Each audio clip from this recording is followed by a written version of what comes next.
Congratulations! You have successfully completed the Pine Poems interactive tutorial.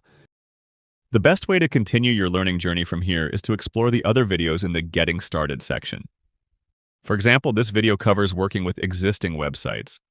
It uses a Bootstrap project to demonstrate how you can open, maintain, and edit a site that was created outside of Pinegrow. For creating new projects from scratch, we have a tutorial that covers the Tailwind CSS framework. While the choice between Bootstrap and Tailwind is entirely yours, our recommendation for new projects is to use Tailwind CSS. It pairs perfectly with Pinegrow's smart tools and AI features, making it incredibly efficient to build and maintain modern static websites. Please note that these tutorials were recorded with a previous version of Pinegrow, so you might notice slight differences in the user interface. However, all the core features and principles remain exactly the same, so the knowledge you gain here will apply seamlessly to the latest version.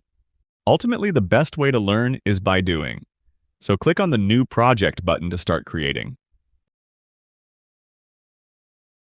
Here you can select your preferred framework, starting with a blank Tailwind CSS project.